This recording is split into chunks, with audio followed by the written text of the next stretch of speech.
un saludo muy cordial para todos. Muchas gracias por aceptar esta invitación de ICLEI América del Sur, ICLEI Colombia y de Territorios Sostenibles, la tercera conversación climática desde que iniciamos Territorios Sostenibles, un proyecto que se ha declarado por el grupo de amigos que venimos integrándolo como una acción climática.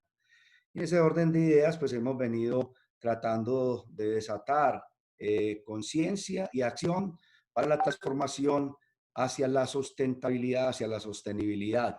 El honor en esta tercera conversación climática, después de haber hablado de las declaratorias de emergencia climática en la primera conversación, después de haber hablado de soluciones basadas en naturaleza, tener a dos extraordinarias personas que por su recorrido, por su trayectoria, por su experiencia, por los cargos que ocupan, pero además por el compromiso humano, profesional y la sensibilidad con la naturaleza y con la biodiversidad, nos acompañen hoy. Brigitte Batiste y Ana Ligia Mora. Vamos a tener el honor de poder conversar hoy con ellas, hacer una conversación amena. Y en ese orden de ideas, pues arrancaremos con Brigitte, que va a hacer una presentación magistral, enseguida la presentaremos, haremos unas breves preguntas al finalizar su presentación, incluso pues recibiremos algunas preguntas de ustedes a través de la sala y posteriormente continuará la doctora Ana Ligia Mora también le haremos unas breves preguntas y al final trataremos de integrarnos los cuatro. Estamos hoy también acompañados entonces de ICLEI, y en ese orden de ideas, pues vamos a darle la palabra a Rodrigo Corradi, que va a presentar ICLEI y va a abrir este evento en nombre de ICLEI América del Sur y ICLEI Colombia. Bienvenido, Rodrigo, tienes el uso de la palabra. Muchas gracias, Eugenio. Muy buen día a todas y todos. Es un gusto estar en esta abertura de trabajo de hoy y hablar por ICLEI. Estoy aquí compartido este trabajo de presentación de ICLEI con mi compañera de oficina, Larissa Heidnisch, que es nuestra coordinadora para la acción de biodiversidad y resiliencia de nuestra organización en América del Sur. Y nosotros tendremos un orgullo tendremos con Territorios Sostenibles una parcería que es muy larga, que es estratégica por pensar en los trabajos que las dos organizaciones tienen como hacer de manera conjunta. En este proceso, a presentar de manera muy sencilla que ICLEI es una organización de ciudades con casi 2.000 ciudades y gobiernos locales en todo el mundo involucrado con la perspectiva del desarrollo sostenible con la base del territorio local. Entonces, nosotros que empezamos en Colombia a trabajar más de 10 años, pero que empezamos en especial con una oficina ahora en Colombia, nuestra primera oficina nacional en la región, donde tendremos nuestra oficina regional en São Paulo, Brasil, pero empezamos en Colombia en año pasado, en 2019, justamente por la efervescencia que tiene en Colombia de participación, de no solamente de los gobiernos locales, pero de los gobiernos locales involucrados con la sociedad civil vinculada con el proceso de la sustentabilidad. Nosotros tendremos acá en Colombia un espacio de articulación que consideramos como estratégico y en especial que no solamente apunta caminos para el desarrollo de nuestra región, pero también presenta caminos en los debates que nosotros tendremos con otras regiones del mundo.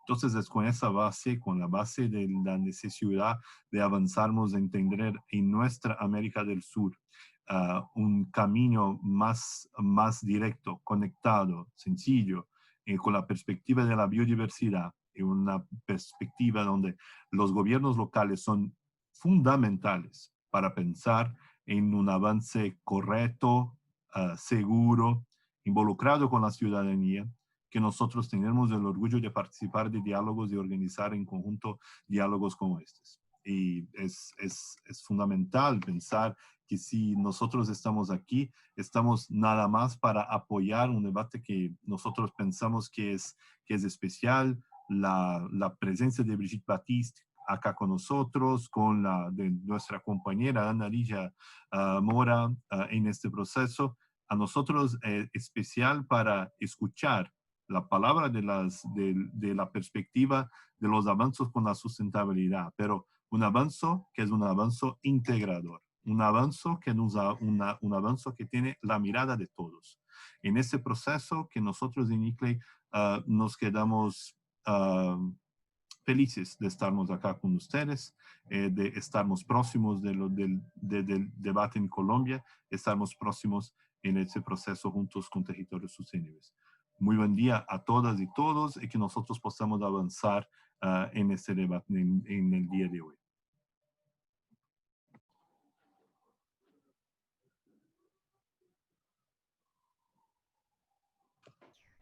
Adelante entonces Oscar Mejía, nuestro compañero editor de Territorios Sostenibles en el área de territorios. Va a hacer entonces la presentación. Ahora tuvo un problema técnico para iniciar esta presentación, por eso pues arranqué para que cumpliéramos con el tiempo de las personas que llegaron. Y te doy el uso de la palabra, Oscar, para que continúes y presentes a nuestra primera invitada, Brigitte Baptiste. Bueno, todo un gusto y un gusto y un honor presentar a Brigitte. Creo que no voy a presentar pues la hoja de vida resumida de Brigitte porque se nos iría pues hasta el final de la tarde del viernes. Solamente como, bueno, Brigitte es una persona demasiado importante para la sociedad colombiana. Creo que ha aportado pues de una manera increíble, como en los diálogos, en las conversaciones, en los puntos de vista, en crear las miradas. Y un poco, bueno, decir que Brigitte Baptiste es una bióloga colombiana experta y apasionada de temas ambientales, de biodiversidad. Y no solo en Colombia, sino, bueno, del mundo. Exdirectora del Instituto de Investigación de Recursos Biológicos Alexander von Humboldt y actual rectora de la Universidad EA. Entonces, un poco sin entrar en más detalles pues, de su extenso currículo, yo quiero simplemente decir que es una alegría infinita y un placer infinito siempre contar con Brigitte, escucharla siempre es una luz, nos abre creo que la mirada como a todos. Y hablar de estos asuntos relacionados con la naturaleza urbana tiene como dos elementos que me parecen a mí fundamentales. Uno es que recordar que la naturaleza no es algo que está por allá lejos, que la naturaleza no es algo que está en el Amazonas o en el Chocó o en lugares distantes, sino que la naturaleza está en cada sitio, está incluso en el interior de cada persona, de cada piedra, de cada río, que las ciudades también son parte de la naturaleza. Que siempre vale la pena recordar que el desarrollo de las formas primitivas de cohabitación y de refugio colectivo guardan una relación obvia con los hormigueros de hormigas, de las hormigas de la naturaleza, con los panales de las abejas, con las cuevas de los mamíferos, de los roedores. Los troncos de árboles son, bueno, las ciudades de muchos pájaros, las madrigueras de los castores, que los mismos lagos, los ríos y el mismísimo mar son de alguna manera, ¿cierto? Son una especie como de la ciudad, son la ciudad de la vida.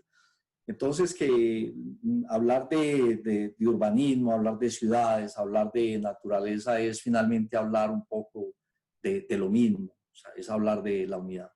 Pero que vale la pena, sí, indudablemente, imaginarse cómo es que seguimos habitando, cómo vamos a seguir habitando, cuáles van a ser nuestros nuevos acuerdos y cómo vamos a usar la biodiversidad y esas otras formas de esa naturaleza para ayudarnos a seguir de una mejor manera habitando este mundo, entendiendo que la vida debe seguir, que nosotros queremos seguir como especie en este planeta. De manera, Brigitte, que bueno, bienvenida siempre y adelante. Bueno, mil gracias, Oscar, además por tus muy generosas palabras. Creo que ya estoy entrando en la edad en que uno puede decir que no solamente más sabe el diablo por viejo que por diablo, en femenino, la diabla por vieja que por diabla, sino porque hace más bulla. Pero bueno, vamos a tratar de presentar una perspectiva corta acerca de las ciudades como soluciones. Esa es básicamente la premisa. Voy a compartir aquí mi pantalla con algunas imágenes. Permítanme un instante. Aquí compartimos. Y de paso, pues le doy un saludo muy caluroso a Eugenio, como siempre, por su generosidad, por contar conmigo. A Rodrigo de ICLEI, estuve hace un año presentando a nombre de ICLEI de la GIZ en el Congreso de Lima de Áreas Protegidas, un poco una reflexión sobre las áreas protegidas locales y dentro de ellas las urbanas y el caso del área metropolitana que sigue siendo tan interesante. Y por supuesto a Analicia y a Larisa un saludo muy, muy especial. No sé si están viendo mi pantalla. Sí, Brigitte, sí se está viendo. Claro que Y sí. se ve completa. Perfectamente, sí. O un Si pedacito. quieres, ya la puedes poner modo presentación para que se vea más completa. Perfecto. Entonces, modo presentación. Ahí está. Muy bien. Listo. Bueno, entonces la idea central es que las ciudades, como les decía, deberían empezar a ser consideradas como una de las mejores soluciones ante el cambio climático. Finalmente, son el hábitat que diseñamos todos los días, sobre el que tenemos una posibilidad de intervención, tienen una plasticidad muy asociada con la gobernanza y la capacidad institucional, porque finalmente son el panal en el que habitamos y podemos tener esa capacidad, insisto, de ajustar las cosas a medida que nos damos cuenta de los efectos. Las ciudades en este momento están, digamos, siendo estigmatizadas como el espacio donde habita la gente insostenible.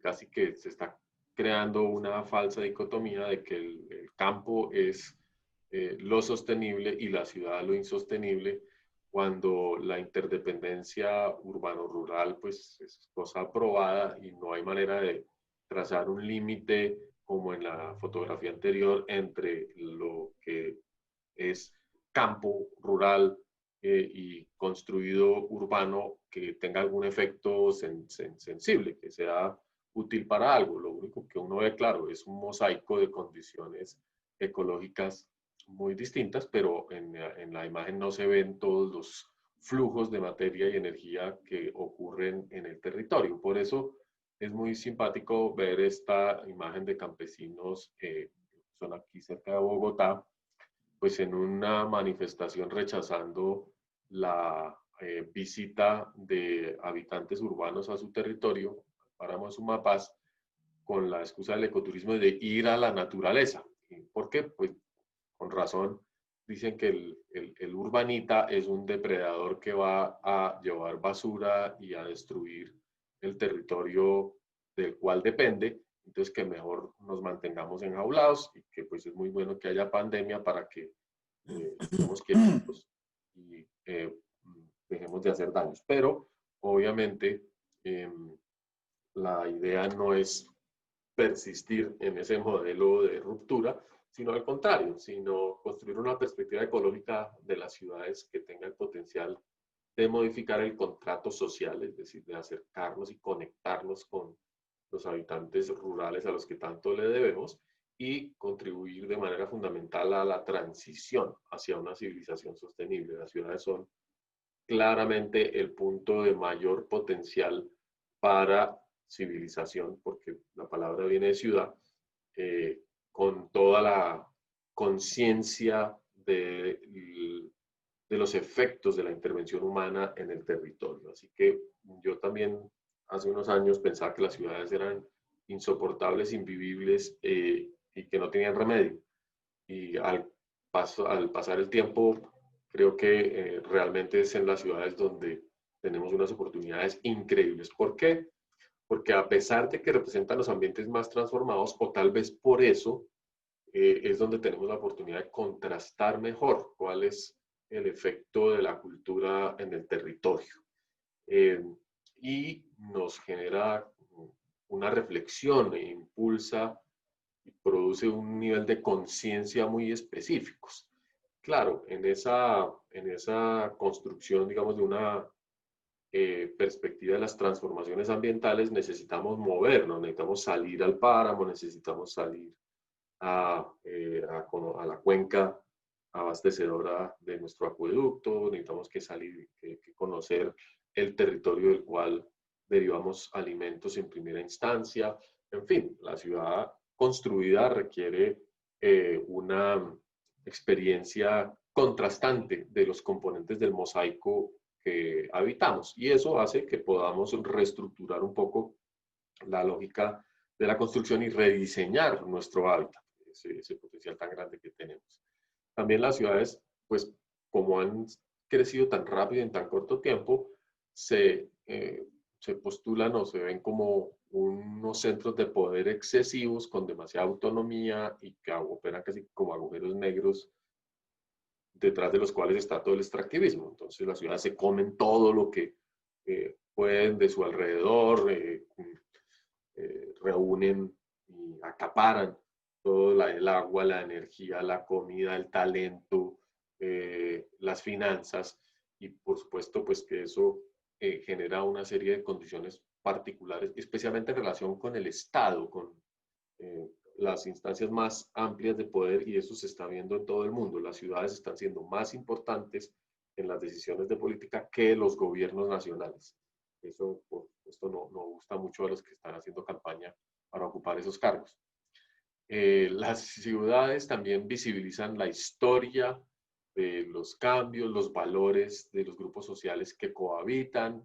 Obviamente, tienen la posibilidad de interpretar los conflictos de esa convergencia de historias que requieren a veces 2, 3 generaciones para, digamos, estabilizarse un poquito, y eso que sabemos, si ustedes se acuerdan de la película de Pandillas de Nueva York, entenderán lo complejo que es redimensionar los arraigos y generar espacios de apertura para la verdadera integración dentro de una comunidad compartida, y no simplemente la suma de subciudades o de territorios con fronteras invisibles. Y finalmente también una idea que las ciudades tienen distintos tipos de relaciones con otras escalas o con otros procesos de transformación del territorio, los agronegocios, las comunidades rurales campesinas que proveen todo tipo de servicios, las industrias extractivas o extractivistas, depende de qué tanto sean responsables, y la construcción de infraestructura. Las ciudades hoy en día fortalecen las bases económicas del empoderamiento local y cuestionan las políticas agregadas. Al mismo tiempo que suceden las cosas anteriores, en las ciudades es donde se está dando el debate duro sobre los modos de vida del porvenir. La gente, en la medida en que está relativamente distante de esos ecosistemas de los que depende, también gana cosas. Y a veces estamos quejándonos de que ha habido una ruptura entre el habitante urbano y el contexto biológico del cual provee bienestar, lo cual es cierto, pero al mismo tiempo ese distanciamiento debería generar una capacidad de mirar con un poquito más de serenidad cómo redireccionamos esas intervenciones aplicando la totalidad del talento. Entonces, todo tiene sus perspectivas, digamos, positivas y negativas, y en este caso quisiera destacar las positivas, tener esa posibilidad de entender las cualidades de la ciudad construida como menos biológicas, y donde podemos intervenir y tomar decisiones de otra naturaleza para liberarnos del determinismo también. Y finalmente, en las ciudades es donde estamos reconstruyendo relaciones institucionales, también alejados de los determinismos y de las obligatoriedades, y sobre todo de un concepto de comunidad bastante restrictivo que ha hecho carrera en las últimas décadas, y es el imaginario pues, de los pequeños grupos que viven en medio de un paisaje idílico y por ende sostenible. Yo creo que las comunidades urbanas son igualmente poderosas, igualmente innovadoras, muy heterogéneas y están abocadas a construir unas nuevas relaciones donde los derechos humanos y la justicia ambiental sean esenciales. Así que hay una cantidad de innovaciones que están emergiendo de las ciudades y que nos tendrían que empoderar para afrontar el cambio climático. Siempre he presentado esta imagen en mis charlas para hacer el llamado a reflexionar de manera compleja, es decir, o de manera que reconozcamos la complejidad de los procesos en el territorio, evitemos los estereotipos, los dogmatismos, la simpleza en los juicios, porque pues todos los ecosistemas son complejos por naturaleza, por definición, de manera que las ciudades también en su categoría ecosistémica representan niveles de complejidad importantes y pues no podemos es simplemente por pereza dejar de pensar esa complejidad. Pues hay cosas que son irreversibles, seguramente hay elementos de la infraestructura urbana que son muy difíciles de cambiar en la escala de las decenas o centenares de años. Porque uno no construye un estadio de fútbol para demolerlo a los 10 años. Uno no construye infraestructura de servicios para reemplazarla al día siguiente, incluso porque ha habido una innovación tecnológica adicional. Hay capas que se van produciendo, que van generando conexiones y oportunidades adicionales adaptativas. La ciudad va construyendo resiliencia ante todos los eventos, resiliencia ante eventos volcánicos, tectónicos, inundaciones, epidemias como la que estamos viviendo. Todo eso va incorporándose rápidamente en el aprendizaje de la comunidad porque circula muy rápido por todas partes. Y, por ejemplo, de no ser por la forma en que están estructuradas las ciudades y la comunicación entre ciudades, seguramente la pandemia hubiese tenido unos efectos muchísimo más drásticos y tristes de los que ha tenido en este momento. En fin, creo que la ciudad tiene, insisto, una cualidad funcional ecosistémica muy, muy llamativa. Hemos venido hablando de los territorios urbanos sostenibles que hemos aprendido en los últimos 20 años.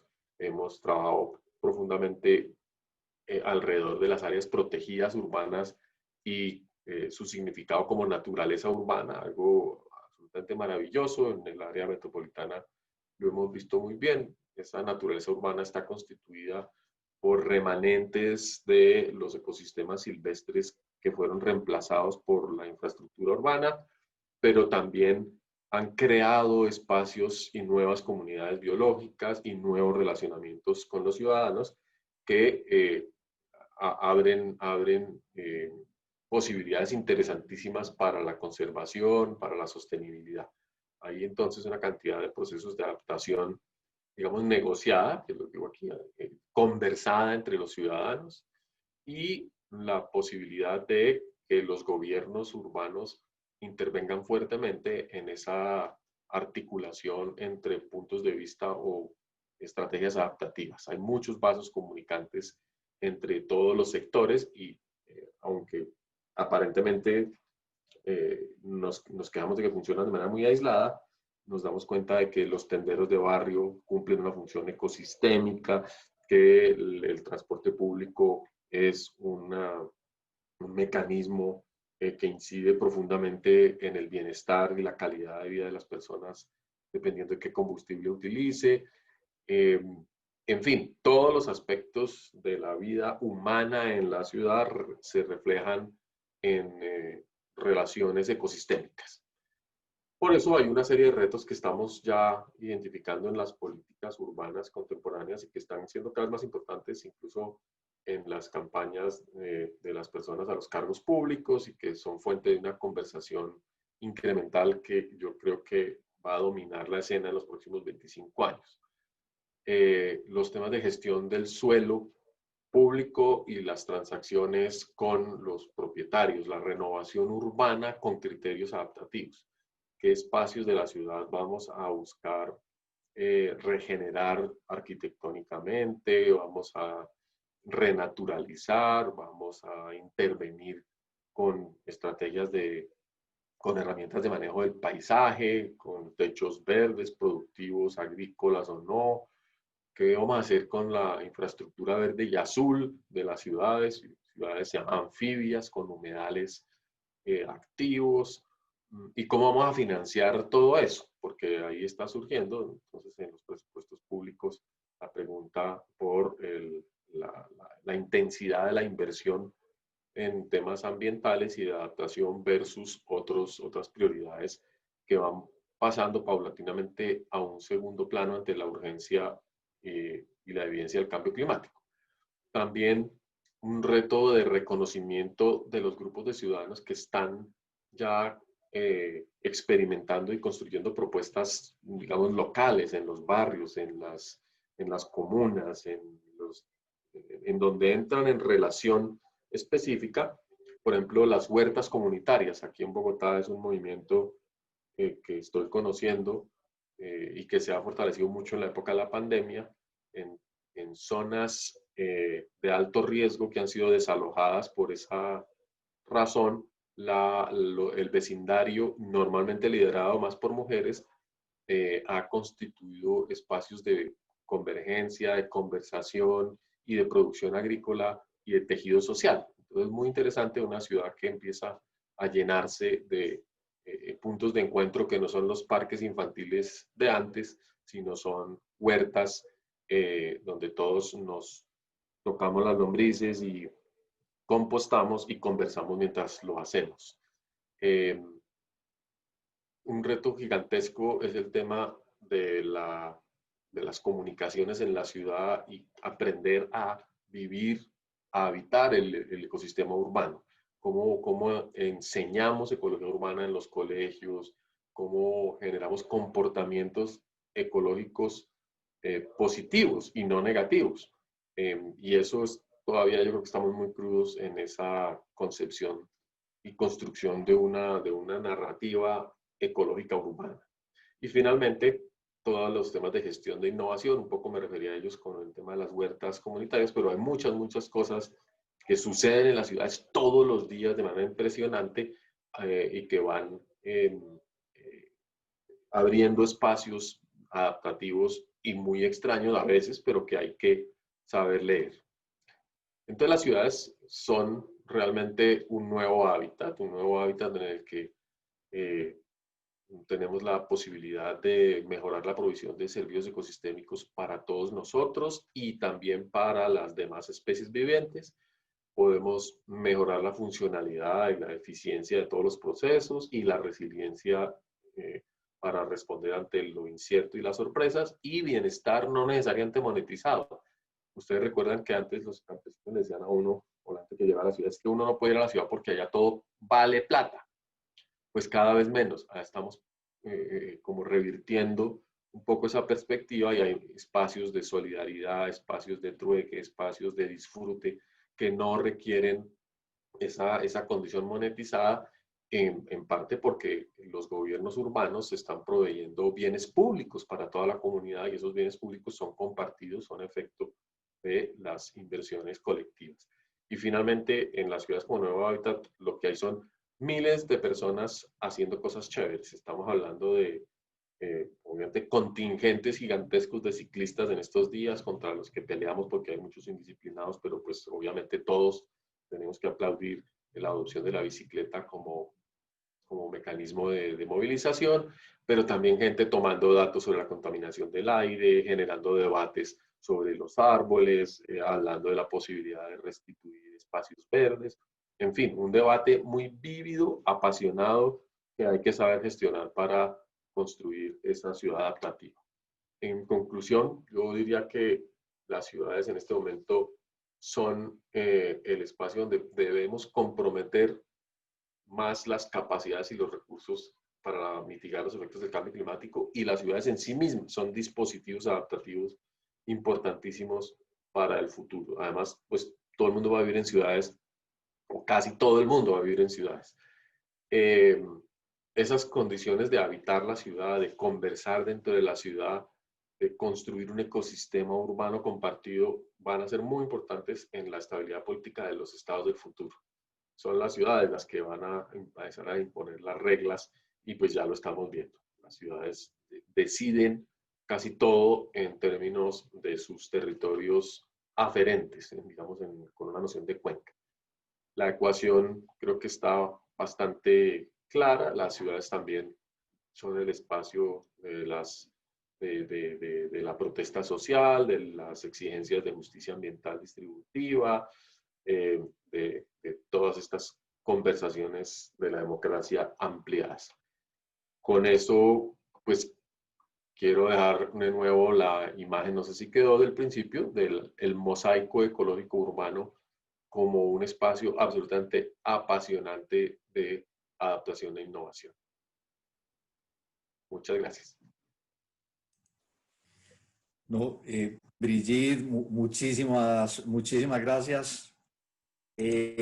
Antes de continuar, o sea, me parece pues muy importante, sí, como refinar o recordar esa idea que nos plantea de la ciudad como solución. Y recordar el objetivo, el ODS tal vez más potente de todos los ODS es el 17, que habla de alianza para lograr los otros 16 objetivos. Y la ciudad finalmente termina siendo como una suerte de alianza. La ciudad es una gran alianza. Y de alguna manera es un resultado evolutivo. O sea, la ciudad es exitosa y tenemos un porcentaje altísimo de la población habitante de ciudades, y no es en vano. O sea, es un poco porque es exitoso, porque realmente allí se configuran posibilidades de encuentro maravillosos que permiten y han permitido pues que seamos un poco lo que somos y haber logrado.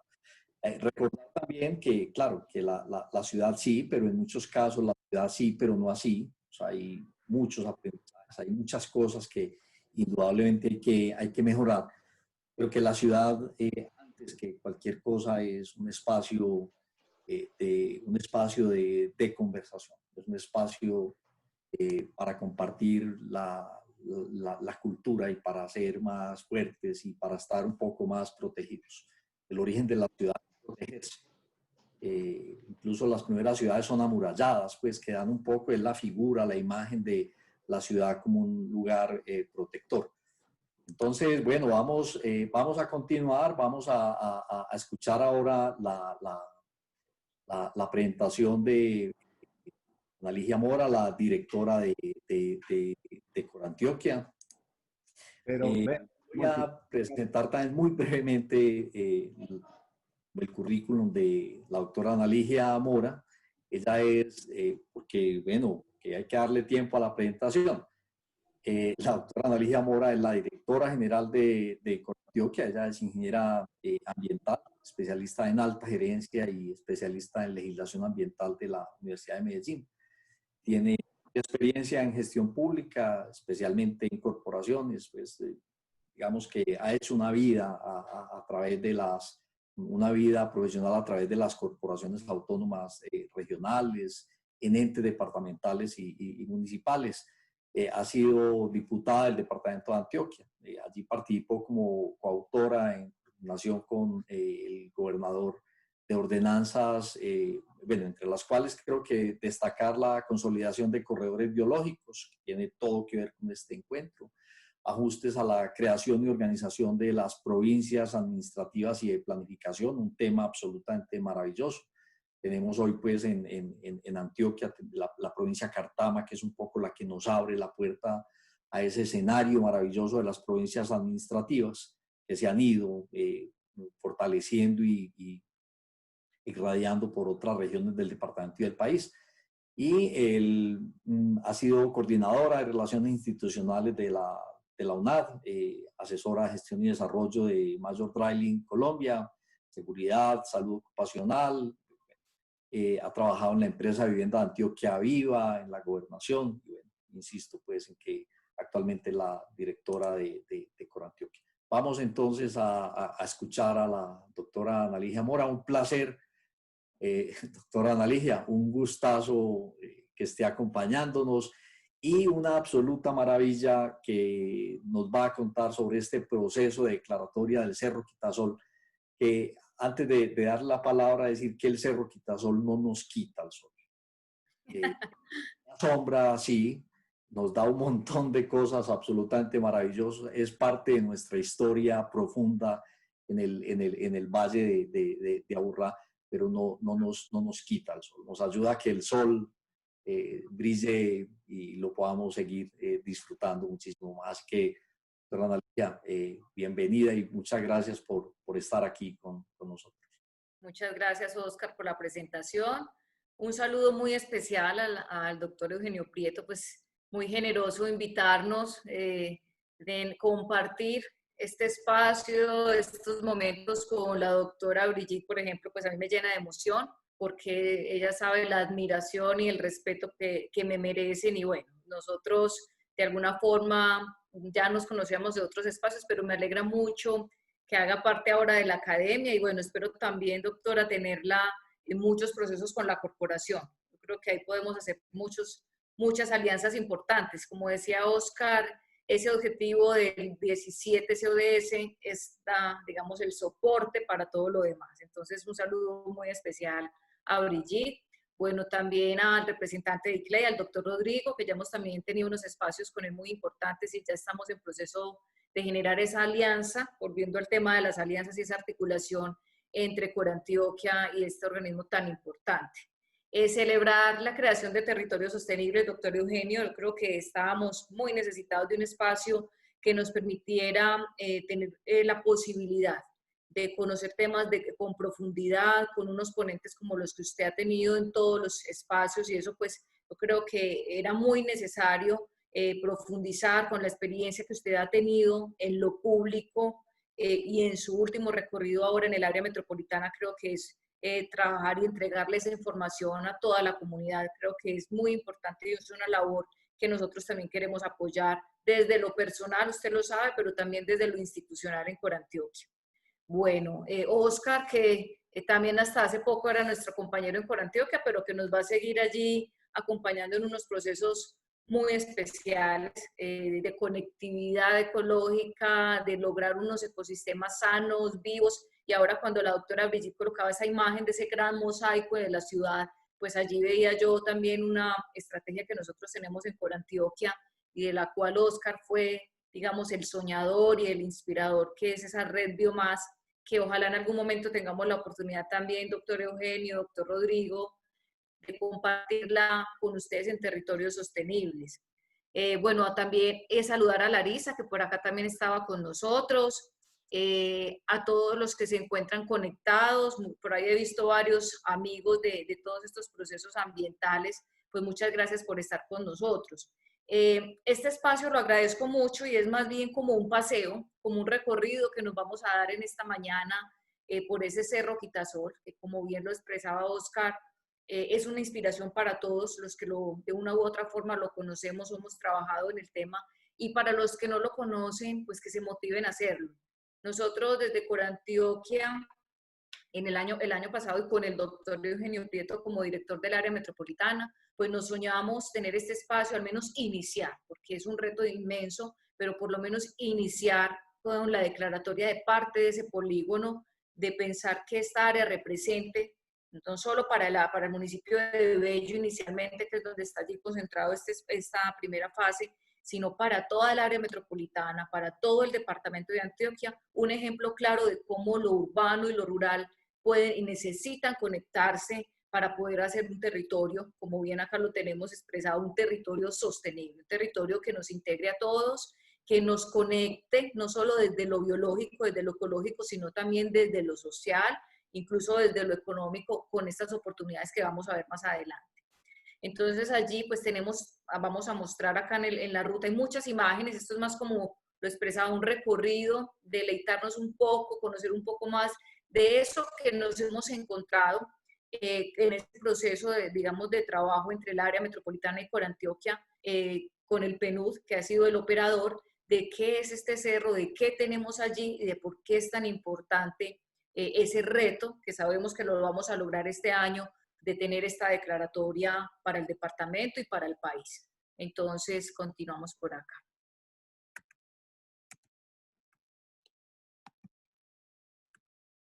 Bueno, como de manera general, porque yo sé que la mayoría de los que están participando en este espacio pues conocen de alguna forma cuáles son esos procedimientos para llegar a una declaratoria, que es nuestro objetivo, una declaratoria que realmente nos ayude a mantener algunos de los elementos que allí tenemos en este cerro y también, digamos, a restaurar y a recuperar otros elementos que con el paso del tiempo, que con digamos, la afectación que se ha dado por parte de algunas comunidades, de algunos factores externos, pues han deteriorado esas condiciones ambientales de un cerro que representa tanto, de un área que representa tanto para nuestra área metropolitana. Entonces, en esa primera fase de preparación que ya se surtió, que afortunadamente logramos avanzarlo antes de la pandemia, pues logramos allí empezar como a identificar esas iniciativas y esas prioridades de conservación, a buscar esos acercamientos con los diferentes actores de esa zona.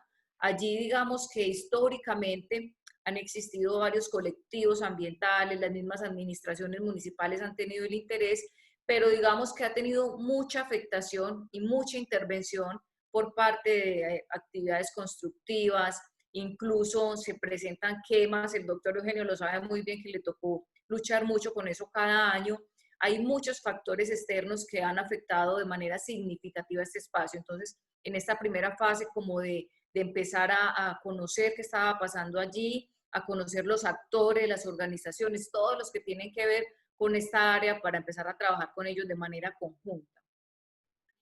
Buscamos establecer esa valoración de la iniciativa, de esta idea y de este sueño que cuando lleguemos a la declaratoria hay que hacerle el reconocimiento al doctor Eugenio, es porque es un sueño y digamos que hay una conexión especial entre esta posibilidad de tener esta área para Antioquia y también la posibilidad de darle otra cara al municipio de Bello inicialmente, los que todos en el país hemos escuchado las dificultades en orden público, en tantos temas que atraviesa el municipio de Bello, y poderles entregar esta oportunidad para que sea como un detonante de poder mostrar otra cara, de oxigenar y de refrescar lo que significa un municipio tan importante para nuestra área metropolitana, pues era muy, muy significativo.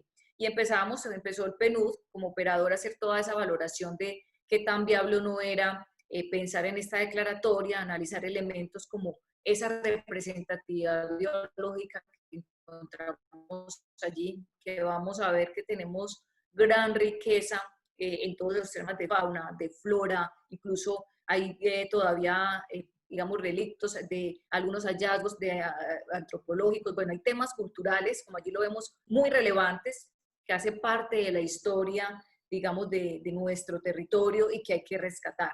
Esas zonas de alto valor biológico, los servicios ecosistémicos que vamos a ver que allí surgen, no solo para el área metropolitana, sino para otras subregiones del departamento, y los determinantes ambientales asociados. Buscar la comunicación efectiva con las personas que allí habitan. Ahorita estábamos haciendo referencia, hemos tenido mucha incidencia de actividades de construcción, de actividades de deforestación, de minería, también de extracción ilícita de minerales, también logramos detectar no hace mucho, entonces poder establecer y convertir a las comunidades cercanas a este polígono, a esta área de influencia, como aliados de esta declaratoria, que lo vean realmente como una gran oportunidad para ellos desde lo social, incluso desde lo económico, porque allí podemos plantear un proceso de turismo de naturaleza, turismo de conservación, que podría representar para ellos también una oportunidad desde un negocio verde, por ejemplo. Bueno, el estado del arte socioeconómico y cultural, los actores, los sistemas productivos que ya están allí, digamos que hay que buscar esa reconversión y ese alineamiento con la sostenibilidad y con realmente el deber ser de este espacio. Acá vemos, el doctor Eugenio ahorita hablaba de lo que representa en hectáreas, incluso el doctor habla de 2.000, incluso este polígono llega a más de 5.000 hectáreas que estaríamos buscando en esta primera fase de la declaratoria, sería de las más importantes que se lograran en el Valle de Aburrá, lo que representa no solo para este municipio, sino para todos estos 10 municipios del área metropolitana, para las demás subregiones, incluso para el departamento, poder avanzar en esta ruta de declaratoria. Son entonces 5.390 hectáreas que empezaríamos nosotros con el proceso de declaratoria. Acá vemos, independiente de que la primera fase, pues que buscamos por lo menos arrancar, por lo menos decir, vamos a avanzar con este proceso, bueno, vamos incorporando los demás municipios. Acá tenemos que son 6 municipios los que harían parte del total del área que se declararía ya con un tema mucho más avanzado. Vemos que está Bello, área metropolitana, Barbosa, Don Matías, que ya es el norte de Antioquia, San Pedro, que es el norte de Antioquia, y Copacabana y Girardota, que también hacen parte del área metropolitana, y esto pues conjuga 17 veredas que están allí con expectativas, con sueños. En general podemos decir que estas comunidades están más ansiosos que nosotros por lograr este proceso. De verdad que hemos visto tanto de las administraciones municipales como de la propia comunidad el sentir y el aceptar que esta figura llegue a su territorio, y eso pues es ya prenda de garantía para las instituciones. Bueno, la valoración de la iniciativa, allí tuvimos en cuenta ese análisis de representatividad, los servicios ecosistémicos que llegan de allí, esas zonas de alto valor lógico, como lo hablábamos ahora, esas zonas de importancia cultural y esos determinantes ambientales. Por acá vemos que incluso, por acá vemos la imagen al doctor Eugenio con el ministro del momento, con el secretario de Medio Ambiente de la alcaldía y el alcalde del municipio de Bello en su momento, donde se declaró esta zona como bosque de paz, que esto también, digamos, es una apuesta y también reafirma la importancia que tiene esta área y que es muy relevante, que sería pues también un hito a nivel nacional. Y empezamos a recorrer, empezamos a conocer un poquito más de qué tenemos allí en ese Cerro Quitasol, de qué representa esto para los habitantes del área metropolitana realmente de Antioquia. Vemos allí que tenemos 32 rutas de interés recreativo ya identificadas en este proceso que se trabajó con el PNUD, 500 kilómetros de rutas, 52 sitios de interés recreativo, o sea, es un espacio que tiene un valor agregado, y es que muchas de las áreas protegidas que nosotros declaramos, por ejemplo, la jurisdicción de Corantioquia, poca intervención o pocas posibilidades tienen por estar en la zona tan rural de ser, digamos, intervenidas en el buen sentido de la palabra con este tipo de actividades, o que si se logra hacer, pues genera un trabajo mucho más arduo para poder llegar al punto en que hoy tenemos el Cerro Quitasol, que ya hay unos avances importantes, ya se convierte en un referente también de apropiación, de conocimiento, un aula ambiental gigante para el aprendizaje y para el empoderamiento de las comunidades.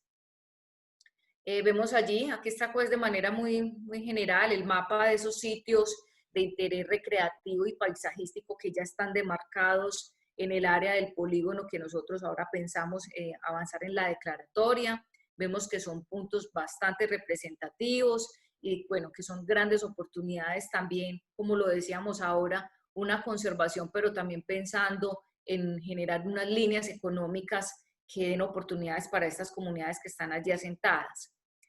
También tenemos las rutas de uso recreativo, allá es muy común el senderismo, pero se ha hecho de manera, digamos, empírica, sin estudios de carga, sin evaluar realmente, sin tener ningún control sobre ese territorio, pues ahora y luego de tener la declaratoria con este plan de manejo que seguirá, que es una tarea que tiene que hacerse casi que de inmediato, pues mirar la manera de establecer estos espacios ya de manera bien pensada y de manera articulada a lo que queremos de conservar, pero también de proteger y de que generemos allí un espacio también de aprovechamiento en el buen sentido. Hablamos de estos servicios ecosistémicos, vemos cómo de esta área se proveen 26 acueductos veredales comunitarios y vemos cómo desde la Quebrada del Hato se surten a más de 19.000 personas, o sea que eso es muy representativo y más para un municipio que incluso creo que ya está por el orden de los 800.000 habitantes, que cada vez la presión es mayor. Vemos lo representativo y lo necesario que es para este municipio y para los demás, para los, digamos, los que están allí cerca o hacen parte también de estos polígonos, de acercarnos y lograr materializar esa declaratoria para este mismo año, para esta vigencia. Bueno, seguimos en la fase de aprestamiento. Allí la finalidad es compilar toda esta información biofísica, socioeconómica, cultural, de acuerdo a la normativa, de acuerdo a esa rigurosidad técnica que se debe tener, de conocer cuáles son esas, digamos, intereses que hay sobre ese territorio. Por eso se habla de conocer qué títulos de mineros existen, qué zonas de interés en otro tipo de usos existe para la explotación de hidrocarburos o desarrollos. Bueno, afortunadamente allí, pues, digamos que tenemos la posibilidad y tenemos ya, de acuerdo a la información, en ese sentido, poca presión.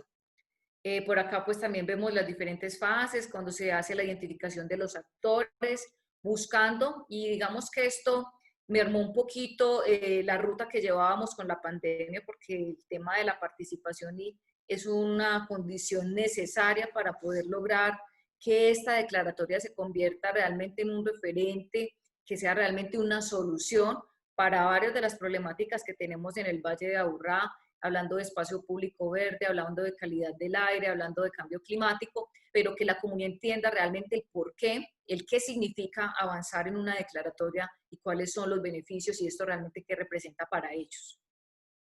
Bueno, la caracterización socioeconómica, acá vemos que la mayoría de la población pues está en estrato 2, 1 y 2, es lo más representativo. Son más o menos en esta área inicial de más de 7.000 personas, un territorio, sí, vulnerable económicamente, por eso hablamos de que encontramos evidencias de extracción ilícita de minerales, de deforestación, y eso pues va a obligar, y esta declaratoria pues también ayudará para que la institucionalidad y las diferentes, digamos, fuerzas podamos unirnos para hacer más control sobre ese territorio que es tan extenso, pero que, digamos, a la fecha ha estado, digamos, con unos muy incipientes apoyos por parte de las instituciones, muy desarticulados. Entonces, digamos que es una razón más para poder tener esta declaratoria con un instrumento, con un plan de manejo que dé una ruta clara de qué hacer y qué tiene que hacer cada una de las instituciones para lograr aprovechar al máximo esta gran oportunidad. Bueno, por acá vamos a hacer un recorrido de experiencia por Quitasol. Vamos a ver unas especies muy importantes que se han encontrado allí y que se vuelven estos valores o objetos de conservación para esta declaratoria. Entonces, por aquí tenemos la caracterización biótica, tenemos varias especies allí de aves, 166 especies y 86 subespecies, o sea, es muy representativo. Pues acá está la doctora Brigitte que nos puede dar a nosotros, a todos cátedra en el tema, pero para un espacio como este, tan cercano de lo urbano, porque digamos que en esta área donde nosotros estamos es rural, pero digamos que es una zona que está, digamos, ya muy intervenida, que el desarrollo habitacional está muy cerca de él y todavía tenemos la presencia de tantas especies. Tenemos 5 especies y 24 subespecies endémicas, o sea, la importancia que esto tiene es total y es urgente, así que hay una declaratoria de urgencia frente a la declaratoria, valga la redundancia, de esta área protegida, pero sobre todo de las acciones para proteger lo que tenemos. Oscar sabe bien de esto, proteger lo que tenemos, cuidarlo y sobre todo mejorar muchas de las condiciones que han sido allí afectadas por las malas intervenciones del hombre. Bueno, tenemos allí unas huellas, acá vemos unas huellas bien especiales. Tenemos 27 especies de mamíferos clasificados en 8 órdenes, 15 familias. O sea, es un tema que uno pensaría y que se puede convertir en sorprendente, porque es que estamos muy cerca del urbano, estamos muy cerca del segundo municipio más grande que tiene el departamento de Antioquia, y todavía tener esta representatividad hace, digamos, llenar de esperanza y decir que es que estamos contrarreloj frente a las acciones de cuidar esta área, de cuidar toda esa riqueza que tenemos allí. Bueno, aquí tenemos 58 especies de plantas identificadas, que es demasiado importante también para nosotros.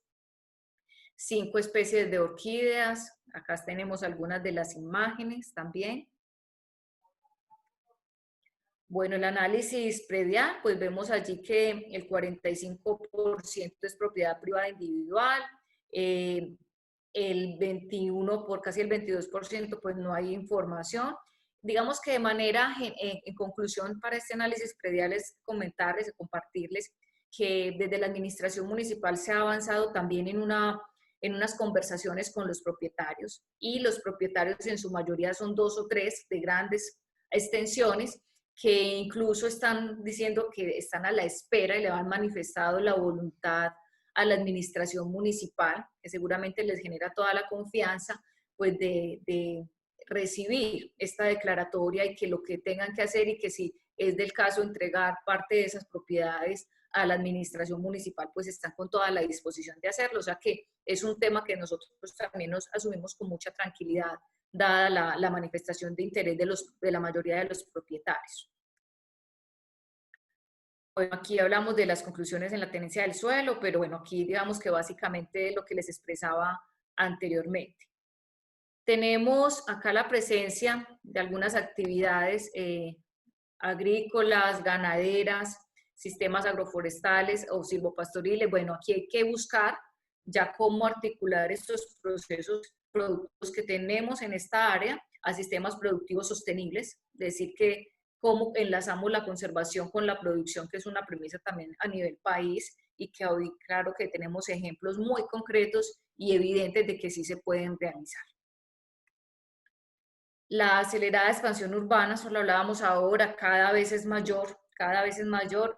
Acá vemos una fotografía de una de las, digamos, parcelaciones que hay allí. Es una parcelación, digamos, de un nivel alto, medio alto, que ya llegó casi que al Cerro Quitasol, que tienen problemas en abastecimiento del recurso hídrico, que creyera, pero que, digamos, es una de las razones adicionales, y que la misma administración municipal, pues, es consciente de esto, y de su plan de ordenamiento territorial, que están en proceso de ajuste, pues se lo están contemplando, y por eso también necesitan y sueñan con tener esta declaratoria como ese gran determinante para lo que suceda en este territorio en adelante. Bueno, ¿y por qué es importante esta declaratoria? Pues la finalidad es culminar este proceso de declaración o ampliación de esa área protegida. Hemos visto en el recorrido la importancia y la representatividad que tiene desde esos valores objetos de conservación, desde esos servicios ecosistémicos que están prestando no solo para el municipio de Bello, que es donde se encuentra en la primera fase, sino para los demás municipios, incluso para mucha parte del área metropolitana y del norte de Antioquia. Vemos cómo se apunta algunos de los objetivos de desarrollo sostenible. El que más nos gusta, yo comparto con Oscar, el 17 es el más importante. Lograr unirnos, lograr encontrarnos en propósitos tan grandes como este, pues realmente hacen pensar la posibilidad de tener una ciudad diferente, tener una ciudad sostenible que demarque un camino diferente, como ahorita nos lo compartía la doctora Brigitte. Bueno, los objetivos de conservación, acá tenemos pues conservar las fuentes hídricas, para nosotros relevante, nacimientos, cuencas abastecedoras, humedales que tenemos presentes allí en lo que sería el DRM y Quitasol La Holanda, y lo que representa para el área metropolitana como tal. Preservar la biodiversidad presente en esta área, con especial énfasis en las especies endémicas que ya vimos que se encuentran allí, amenazadas, en peligro, con el fin de mantener esos procesos ecológicos. Insistir que es un tesoro que tenemos allí a la vuelta de la esquina, que muchos ni siquiera pensarían que está allí, pero que es urgente pensar en esa preservación y en ese cuidado para mejorar, para mantener y mejorar esas condiciones allí. Preservar ese patrimonio arqueológico, ahorita hablábamos allí, hay una gran incidencia de esa cultura indígena nuestra, que hay que rescatar, que está sumamente afectada porque no hemos sido ordenados, porque no hemos sido responsables. Hablo como instituciones, hablo los que de una u otra forma hemos tenido que ver en lo público y no hemos valorado estos espacios. Allí tenemos una tarea ardua y creemos que este componente también se convierte en definitivo y en esos valores que hay que buscar, conservar y proteger. Mantener esos monumentos y relictos históricos localizados en este cerro se convierten también en una prioridad para todas las instituciones. Es un sueño de verdad que nosotros necesitamos convertir en una realidad. Restaurar estos ecosistemas estratégicos, los corredores biológicos. Ahora cuando Brigida hablaba de los mosaicos, nosotros nos imaginamos mosaicos alrededor de todas las laderas, de todos los, no límites, sino esos puntos de encuentro entre veredas, entre municipios, entre departamentos, y por eso pues también tenemos muchos instrumentos que están motivando la conectividad ecológica, consolidar esos corredores biológicos, aprovechar varias figuras que tenemos las entidades para llegar allí, para restaurar, para mejorar, y esa es una de las actividades también que iría contemplada en el plan de manejo, que incluso ya se han venido realizando. El área metropolitana lo ha trabajado mucho. Nosotros, incluso este año, pues ya con esta información que tenemos, hemos empezado unos procesos también de restauración, porque obviamente esto no da espera. Bueno, promover prácticas de uso y aprovechamiento de recursos de manera sostenible, pues allí hay unas actividades que pueden ser compatibles con la conservación, con un área que si bien tiene unos servicios ecosistémicos para cuidar, para mejorar, también va de la mano con la conservación, con la productividad, con tener una comunidad activa que vea realmente en el área protegida una posibilidad de desarrollo, de conectarse socialmente, de conectarse ecológicamente, pero también de crecer económicamente. Controlar estos procesos de urbanismo irregular, esta es una supremamente, número uno, prioridad en el municipio de Bello. Esta zona tiene mucha presión en este sentido. Y bueno, hay que decir que afortunadamente pues ahora existe esa voluntad política también de hacer todo el control, tener toda la rigurosidad y que esos instrumentos de planificación pues también así nos ayuden y nos permitan asegurar que esa área va a ser protegida, que va a ser bien administrada y que va a seguir esa conectividad, porque hoy apenas estaríamos empezando. La idea es que logremos hacer esa conectividad ecológica entre los diferentes municipios del Valle de Aburrá. Esa es una meta, creo, bien importante para todos nosotros. Bueno, proteger estos sitios de interés turístico. Hablábamos ahora del senderismo, que es una práctica rutinaria que se hace allá. Generar unos miradores, aprovechar el recurso hídrico, generar también unos hitos, unos referentes turísticos para que sean también a nivel nacional importantes, pero bien manejados, con esas capacidades de carga muy claras, con las instalaciones, digamos las intervenciones con los elementos y de la manera adecuada para que sea realmente un proceso articulado a la conservación. O sea, es una gran oportunidad por donde lo queramos mirar, en el tema de dar también una inspiración para la ciudad, a generar unos espacios. Como decía ahora Brigitte, la ciudad también puede ser sostenible, la ciudad no puede ser sinónimo de contaminación, de afectación, de insostenible, sino por el contrario, que también sea una motivación para articularnos con la realidad, para articularnos con esos otros modelos de desarrollo sostenible que tenemos en este caso, en nuestra Antioquia rural. Bueno, aquí tenemos los objetos de conservación. Acá tenemos varios elementos importantes, tenemos varias bocatomas en esa zona, con sus plantas de tratamiento. Digamos que hay una necesidad clara de ese recurso que está allí, como lo vimos inicialmente, que hay varios acueductos, veredales que hacen parte y que se surten de allí. O sea, la necesidad es latente de hacer un proceso de conservación bajo ese enfoque de corresponsabilidad. Acá vemos algunos caminos, ¿cierto? Bien interesantes, que muchos de ustedes seguramente los han recorrido, sino que lo hagamos, y lo hagamos pues con mucha responsabilidad mientras vamos organizando adecuadamente estas áreas. La compra de predios también ha sido un proceso importante allí, con la Gobernación de Antioquia, con los diferentes municipios que le apuntan también a la sostenibilidad o al pago por servicios ambientales, que también se constituirá como una estrategia de conservación. Bueno, acá vemos estas imágenes, los robledales altoandinos.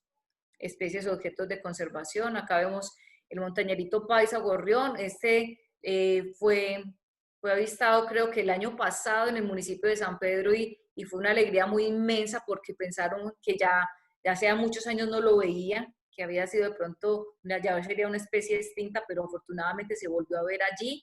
Y lo que estamos también buscando nosotros es, por medio de los sistemas locales de áreas protegidas, o sea, los SILAP, empezar también a afianzar la conectividad entre todos estos municipios y entre todas estas áreas.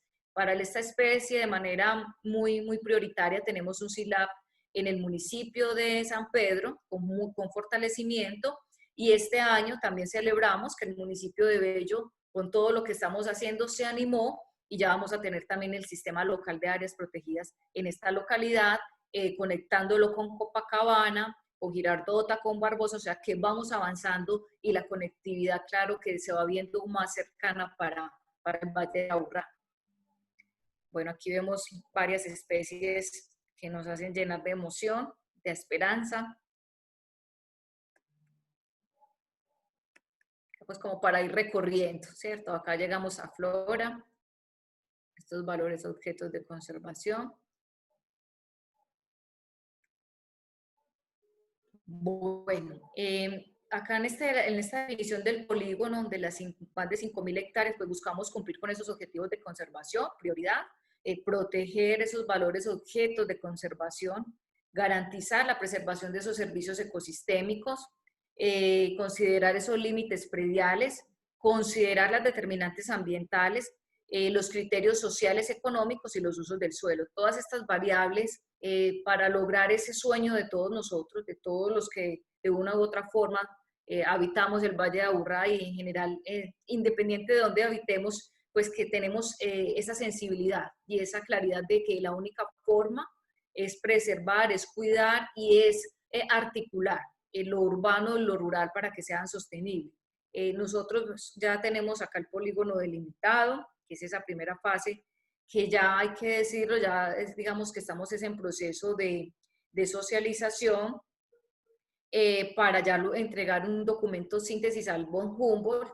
Ya extrañaremos a la doctora Brigitte para que nos ayude a sacar este proceso adelante y ya luego pues entregarlo al Consejo Directivo de la Corporación para ya la declaratoria. O sea que digamos que estamos sumamente cerca, ya estamos afinando detalles, realizando algunas actividades de participación comunitaria que la pandemia pues nos de alguna forma no nos lo permitió, pero ahora ya otra vez pues reanudamos actividades y esperamos este año darle esa gran noticia al país. Esto es un tema de país, creo yo, de poderlo materializar y bueno, de que esto genere también esa anhelada conectividad, articulación y que sea el gran mosaico para el área metropolitana para seguir conectando el territorio, para seguir conectando propuestas y para seguir conectando a las personas, a las comunidades, que se vuelvan realmente actores, protagonistas del cuidado, pero también de su crecimiento personal, de su crecimiento desde lo ambiental y que la sostenibilidad pues sea una realidad para estos territorios. Acá concluimos, esta declaratoria es una prioridad por ese cumplimiento de esos objetivos de conservación, por preservar esos valores objetos de conservación, pero también por lograr ese gran mensaje que creo yo que es muy importante para el país, de no aislar esa relación urbano-rural, de conectarnos, de integrarnos y de realmente pensar en las ciudades como también una oportunidad de solucionar todas estas afectaciones que tenemos y más ahora, digamos, en este tema que nos agrupa a todos, que es la declaratoria de emergencia climática que incluso tiene el departamento de Antioquia. Bueno, básicamente esta es la presentación, decirles que agradezco mucho el espacio y bueno, muy atentos acá a conversar con ustedes sobre lo que llevamos y bueno, ojalá que este año pues podamos nuevamente reunirnos y dar la buena noticia de que ya es una realidad. Muchísimas gracias. Bueno, doctora Ana Ligia, muchísimas gracias. Aquí no hay sino buenas noticias. Y me parece una cosa absolutamente maravillosa porque yo creo que nunca había sido tan importante en la historia de la mayoría de las personas que estamos hoy en este planeta recibir buenas noticias. Y yo creo que nunca había sido tan importante como recobrar como la esperanza. Y cuando vemos esta declaratoria, yo recuerdo la palabra declaratoria era una palabra que usábamos, yo no sé si ahora se usa, pero como en los noviazgos, pues eso de declararse era una de las cosas más difíciles, pero de las cosas más emocionantes también. Pero una declaratoria produce muchísimo vértigo, pero lo más bonito es lo que viene después de la declaratoria, pero además los compromisos que vienen después de las declaratorias. Entonces, claro, ya nos declaramos, Quitasol, todos estamos absolutamente enamorados del Cerro Quitasol, los que conocemos el Valle de Aburrá. Recordar aquí dos cosas que me parece que no son menores.